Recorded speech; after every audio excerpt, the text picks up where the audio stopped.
Hey, what's up, guys? How are you today? Welcome to my vlog, or rather the next episode of Common Riders Mistakes.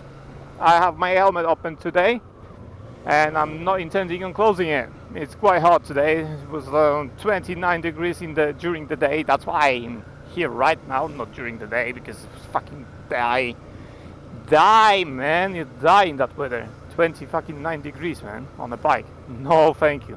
It's like already 7 o'clock. Anyway. So today I have a new topic for you guys. Common Riders Mistakes will take you to distances. And the distances I'm talking about is the stop distance. Not stopping distance, not to be confused. I'll explain the difference in a minute. And the following distance. Right? So the common mistakes riders do, that can be drivers as well, but common mistakes riders do with distance. So first of all, let me explain what I mean by stop distance.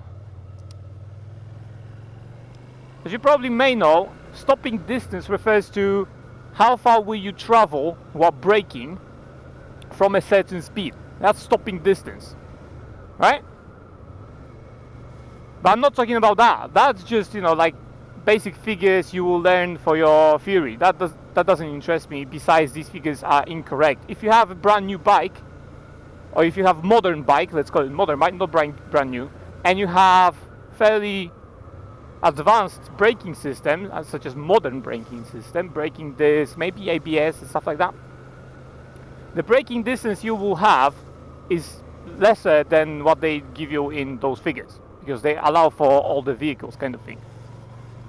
So your braking power is much better, especially on bigger bikes, because you have double brake system at the front, for example, than it is for the past bikes, and then what they expect you to have in that kind of chart of the speed you're going and how far you will stop.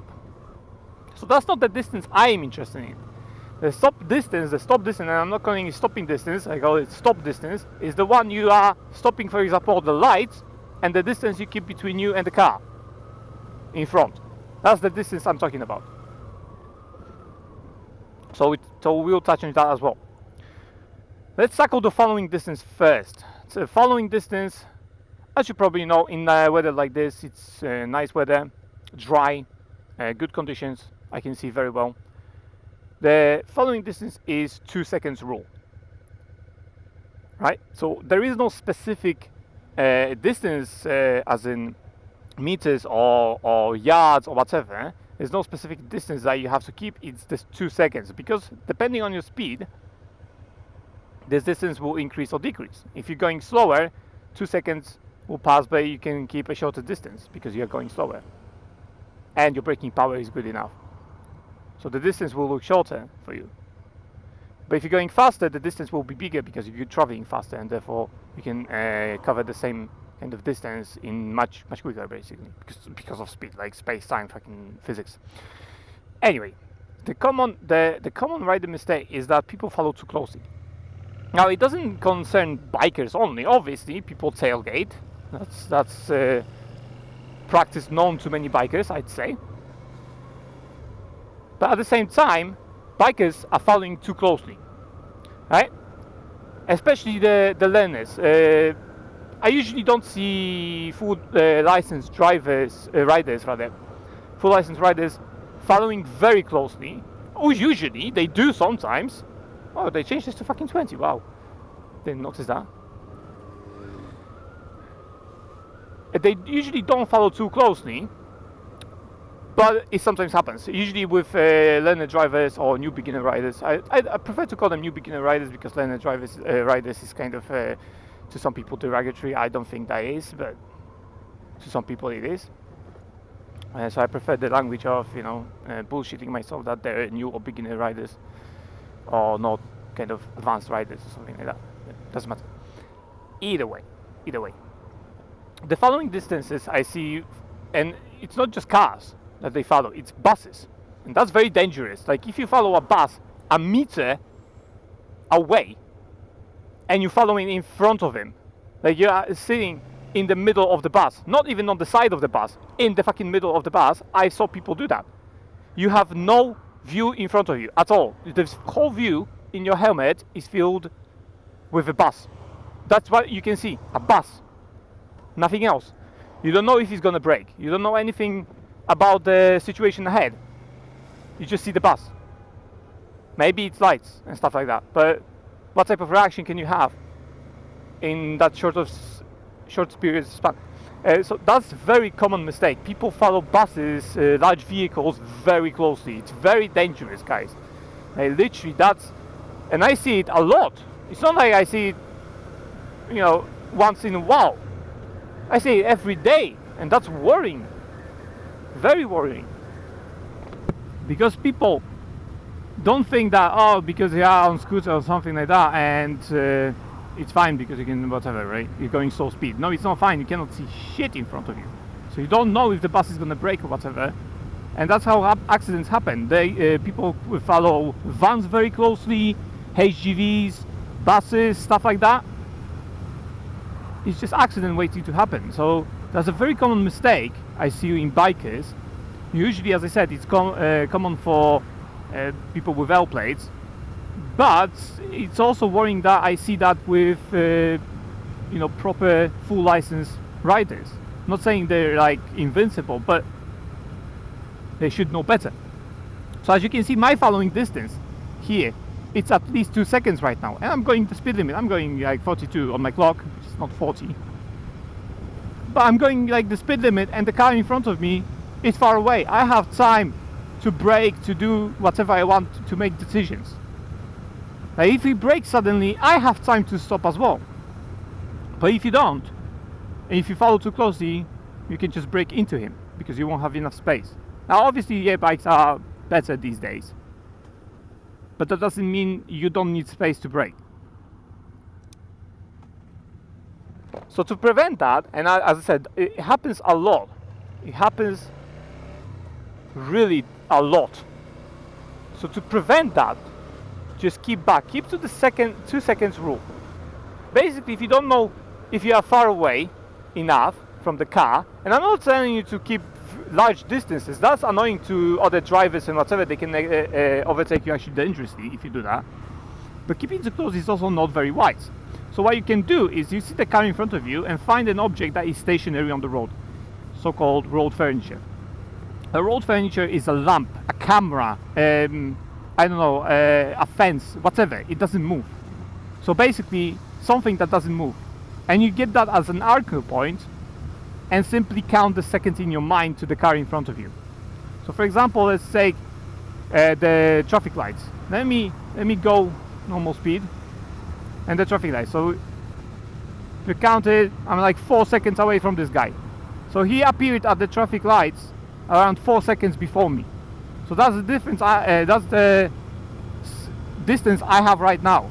So I count it in my mind. Don't count 1, 2, 3. No, that's not seconds. It's like 1, 2. That's 2 seconds. And if you're following that type of distance, around that distance, you are fine. You are in good shape. And if you see yourself driving or riding too closely, drop back a bit. You don't have to keep large distances. As I said, I'm going like speed limit pretty much. And the car in front of me, I have very good distances. Now obviously in traffic the distances will be smaller, but your speed will be much smaller as well. So that's what I'm saying. It's not visual, it is basically timed. So it's like 2 seconds. I have 2 seconds gap between us now.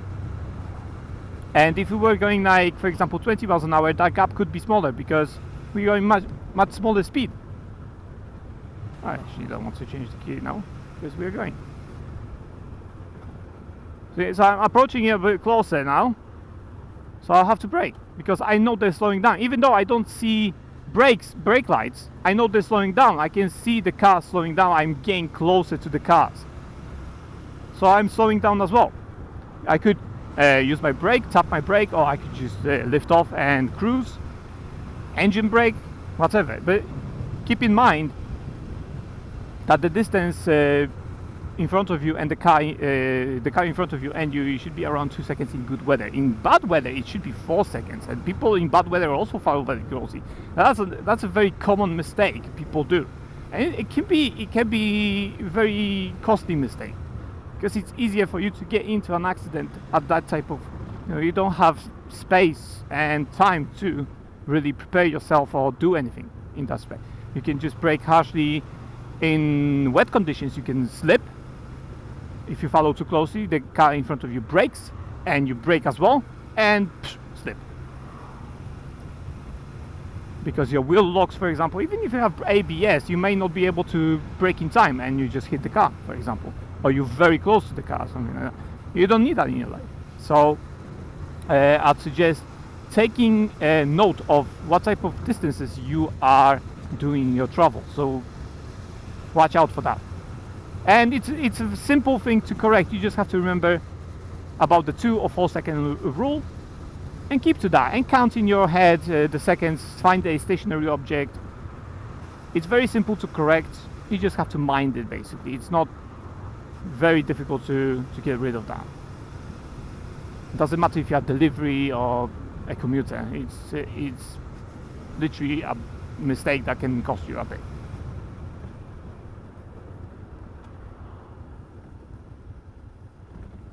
Right.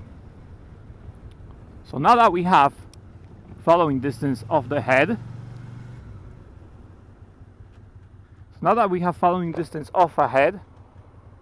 let's go with the stop distance. Okay, what the hell happened here? Okay, I will just continue because I can see there's traffic and stuff. So stopping distance, as in stop distance where you stand on the lights or in the traffic, like me, for example. Right now I'm standing in the traffic. What sort of space should you leave? Now I leave around a bike and a half worth of space in front of me most of the time. A bike and a half worth of space in front of me and the car in front. So that's me. But people, they do common mistake. Maybe not with cars. The most common mistake people do is standing behind vans, center in the van, like middle of the van, behind the van, middle of the van, and very closely, especially on hills. That's a very good mistake, because if the van rolls, like he cannot see you. That's first, right? So you won't be able to see you. So he's not able to see you, right? He's not able to see you. You are very close, so if he rolls down, he's into you. You can honk, whatever. It doesn't matter. It's like your fault. You don't come close to a vehicle, larger vehicles. Just stand behind in their blind spots and stand behind them very closely. You should leave space, right? Even in slow-moving traffic. And people do that a lot. Stand behind vans, lorries, like HGVs, buses. They stand. Like I will show you maybe on this example with the car. Let me just get closer then, if the lights allow. Maybe not. Oh, they allow. Okay. So let me just, because this is not a hill, so they won't roll, so I can actually get closer to the car in front. But what they're doing, literally, is they're standing in front of a van, a bus, or something like that. They're standing that kind of distances. That's maybe, what, a meter? If I want to maneuver myself to the left or right, look how much space I have. I can still do it, but if the car starts rolling back, I have nothing fucking to do. I cannot go back because there's cars behind me. I cannot go really to the left if the guy starts rolling back. Cannot go to the right. So I'm sitting duck. Right? So if the guy reverses or rolls back, he can just hit me. And people do it every day. Like they sit behind, not even a car, they sit behind large vehicles. Like van obviously doesn't have like a back mirror, rear view mirror, so they cannot see you. HGVs and stuff like that, buses, they cannot see you most of the time. Like if you sit behind them like that, they won't see you. So that's a common mistake I see every day as well with distances.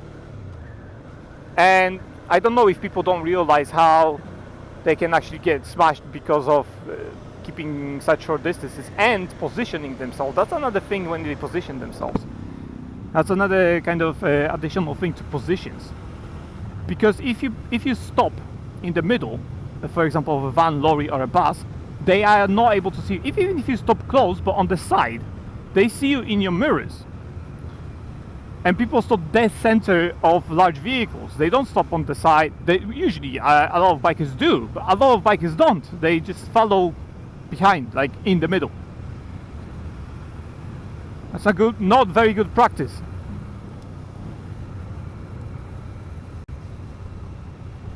So I see that a lot, and my suggestion to correct that would be to either drop back when you stop, keep at least bike and a half distance between you and the car in front when you're stopping, so that if he rolls back or tries to reverse in some situations, you have a way to maneuver to the left or right.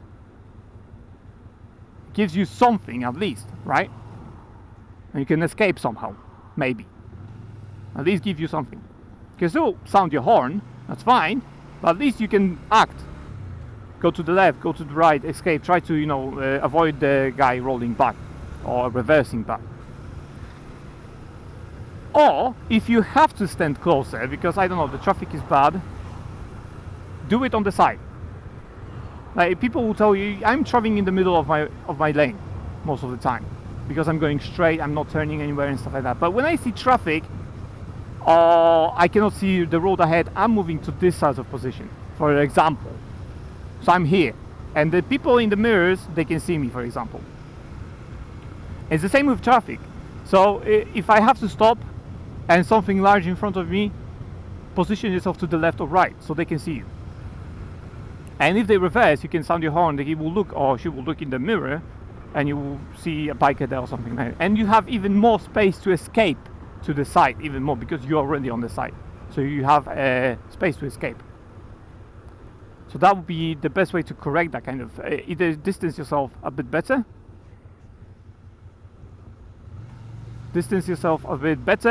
or if you are standing a bit closer, stand to the left or right of a large vehicle, right? That would be my suggestion. So these are the two very common mistakes I see on the streets for distances. Like, people don't keep their distance when they follow, and people keep too close distances when they stop. And it's very common. You can see that every day. You can probably see that in my videos, like scooter guys following buses, cars, whatever, very closely. And that car or whatever bus brakes, and they can just straight hit them. You can probably see that in my videos. I've recorded it probably many times. So, and I'm sure if you are riding every day or if you are commuting a lot, you can see that as well. Don't know why you so slow, mate. I'm going to shops as well. Like this guy probably. I'm going to shops and I'm gonna buy some soda for myself. It's hot these days, so I need some soda. Anyway, so these are the two kind of mistakes, very common mistakes, and very dangerous mistakes I wanted to talk about. And that's pretty much it for this episode. I don't want to like make it too long, but that's pretty much it for this episode. And I hope you enjoyed it, and I hope you found it useful to you. Maybe you didn't know that. Also things. Do visit the links below in the description. Like, subscribe, and stuff like that if you found it useful. And do visit in the future as well. So, I don't know what type of topic I will do again, because I'm kind of running out of them. I have to kind of think about that. No, dude. Have to think about that probably, but yeah.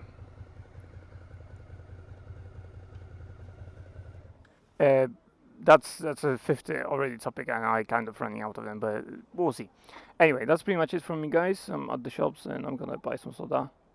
So take care, and I'll see you next time. Blast out.